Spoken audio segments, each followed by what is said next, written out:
आदाब दोस्तों, पल पल न्यूज़ में आप सबका खैर मकदम है। न्यूयॉर्क शहर में इस वक्त एक ऐसी आलमी कोशिश की गई जिसे तौसीफ दी जा रही है।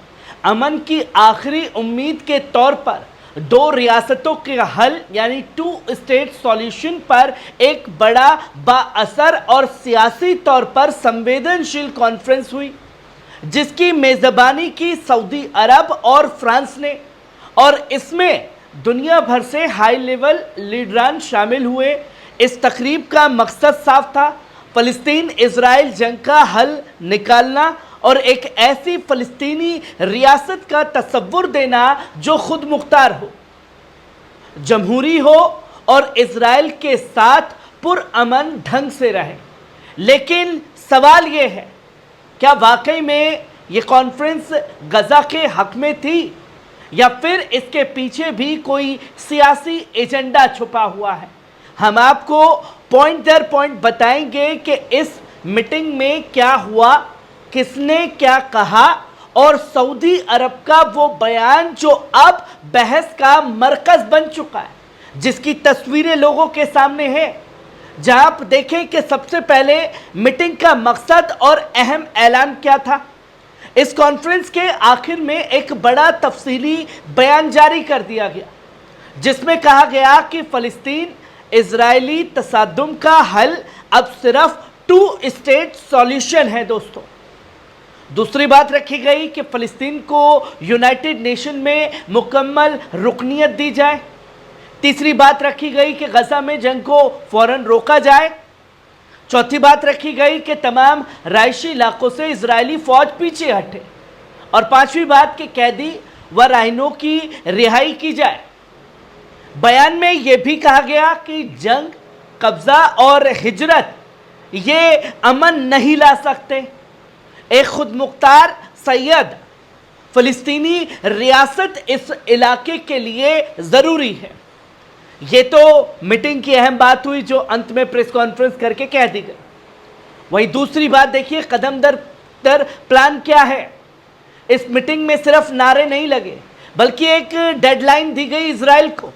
15 महीनों में फ़लस्तीन को मुकम्मल रियासत की शक्ल देना है। इस दौरान सीधे संजीदा बैठक शुरू होगी और कैसे इसके ऊपर कदम उठाया जाएगा, इसके लिए कोशिश की गई। सारे स्टेटमेंट्स और तशद्दुद रोक दिए जाएं। साथ ही साथ यहूदी बस्तियों का जो इलीगल स्टेटमेंट एक्टिविटीज़ फ़ौरन रोकी जाए और अल कुदस यानी कि ईस्ट जेरूसलम में भी ज़मीनों की ज़ब्ती ख़त्म हो, इसके ऊपर ज़्यादा ध्यान दिया जाएगा। वहीं सऊदी अरब का स्टैंड एक हुकूमत, एक कानून, एक हथियार, इसने यकीनन खलबली मचाई है। अब सुनिए सबसे ज्यादा चर्चा में क्या रहा इस बैठक के दौरान। सऊदी अरब ने खुले तौर पर कहा कि गजा को फ़लस्तीनी अथॉरिटी को सौंपा जाए, इस शर्त पर कि वहां सिर्फ एक हुकूमत हो, एक कानून हो और सिर्फ एक हथियार हो, यानी हमास को अपने हथियार छोड़ने होंगे। इस बयान ने सियासी बगावत छेड़ दी है, क्योंकि सवाल ये है, क्या सऊदी ये बात गजा के हक में कह रहा है या इजराइल के दबाव में कह रहा है? क्या हमास को डिसआर्म करना चाहता है? इस वक्त जरूरी है कि इजराइल जो मासूमों पर बम बरसा रहा है उसे रोका जाए या हमास को रोकने का काम किया जाए। वहीं हमास और इजराइल जिम्मेदारियां लें, जिसमें यह बात कही गई। इजराइल से कहा गया कि गजा से फौज हटाओ, जैसे इनके कहने पर तुरंत हटा लेगा। राइश इलाकों पर हमले बंद करो, इन्होंने कह दिया और उसने बंद कर दिया। कैदियों को रिहा करो, तशद्दुद और हेट स्पीच बंद करो। जबकि हमास से कहा गया कि 7 अक्टूबर की हमलावर कार्रवाई की मजम्मत की गई। किसने की? सऊदी अरब ने। राहनों की रिहाई करो और गजा का प्रशासन फ़लस्तीनी अथॉरिटी के हवाले करना, महमूद अब्बास के हवाले कर दो सब कुछ। वो महमूद अब्बास जो डबल स्टैंडर्ड के लिए जाना जाता है, गजा के लोगों का कत्ल करवा रहा है। अगर यही उसका स्टैंड है तो क्यों नहीं लोगों को बचा पाया? वहीं इसमें बात रखी गई कि गजा के लिए फौरन इंसानी मदद दी जाए भूख को जंग का हथियार ना बनाया जाए। पर क्या सऊदी को वो वीडियो नजर नहीं आए जहां ट्रक जा रहे हैं तो यही यहूदी बस्तियों के लोग उस आटे को जमीन में गिराने का काम कर रहे हैं ताकि लोगों तक मदद ना पहुंचे।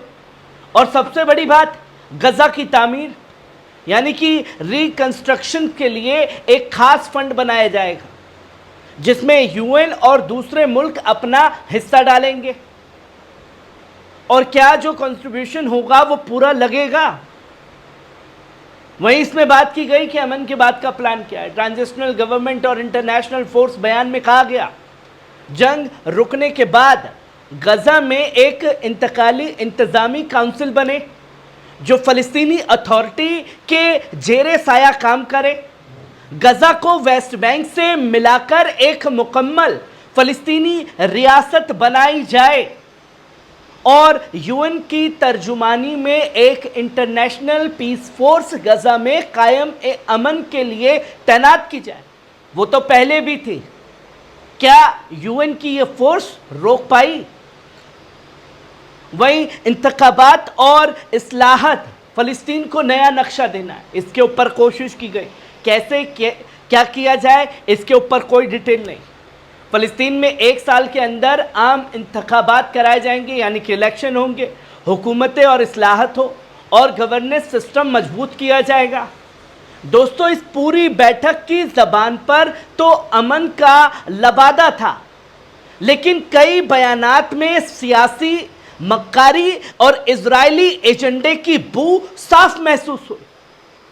सऊदी अरब का हमास से हथियार छुड़वाओ वाला बयान ये कौन देता है? एक पॉलिटिकल सरेंडर जैसा लगता है। जब इजराइल हर रोज बच्चों पर बम गिरा रहा है, अस्पतालों को टारगेट बना रहा है, उस वक्त सिर्फ हमास से हथियार छुड़वाने की बात करना किसकी तरफदारी थी? क्या सऊदी प्रिंस बता पाएंगे? क्या किसी ने इस मीटिंग में यह कहा कि इजराइल एक आतंकी रियासत है? क्या यह ऐलान हुआ कि बिन गुरियन एयरपोर्ट बंद हो जैसे गजा का रफा बंद है? किसी ने कुछ नहीं कहा।